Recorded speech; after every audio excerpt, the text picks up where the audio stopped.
Have you ever been told to get more shoulder turn? Do you feel like you can't get more shoulder turn? Well, this tip's for you.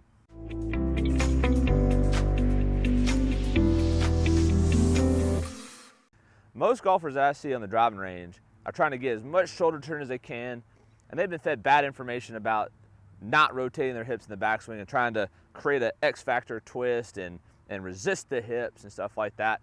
And the problem is not everybody's meant to do that. And the problem when we do this is that we hit a max range of motion that we cannot help but give it the early extension or hump into the golf ball.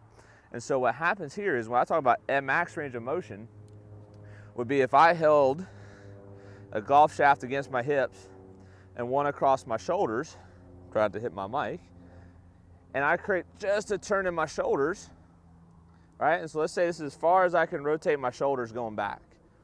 Well, now, if I try to separate my hips, I can't, because I've turned my shoulders as far to the right as I can get, and my hips can't go to the left now because that's literally as far as I could go. That's the end of the range of the motion that my shoulders went. And if I try to go to the left now, it's just gonna bring my shoulder unit with me.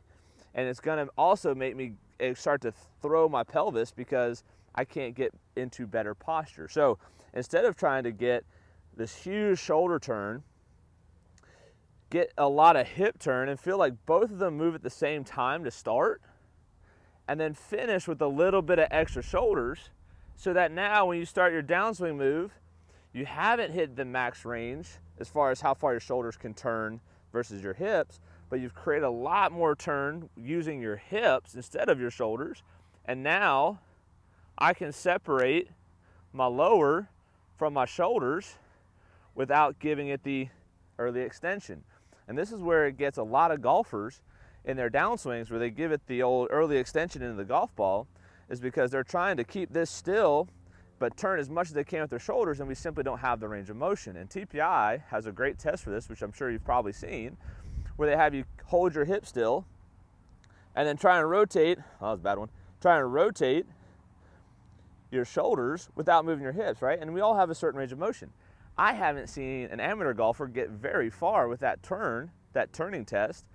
Okay, now there's some that have, and there's a lot that don't.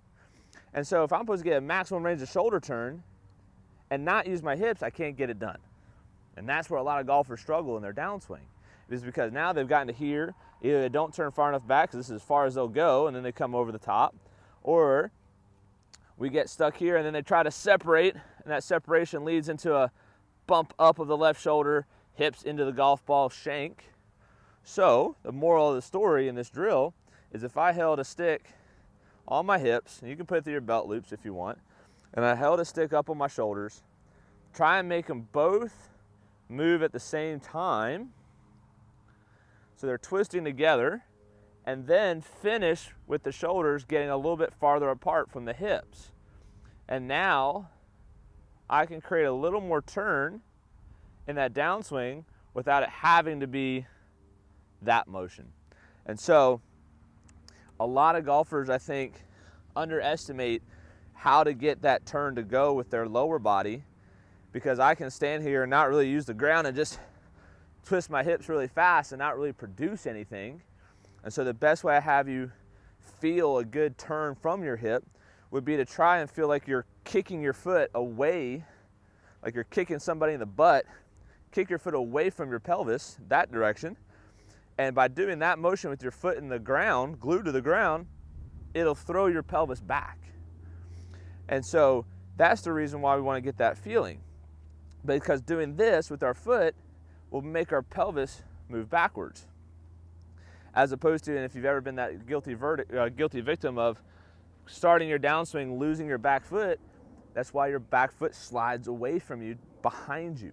So to get that feel again, you want to feel like you're kicking away, kick away, get turned with the hips, finish with the shoulders, and then deliver a good strike on the golf ball, and it'll look a little something like this.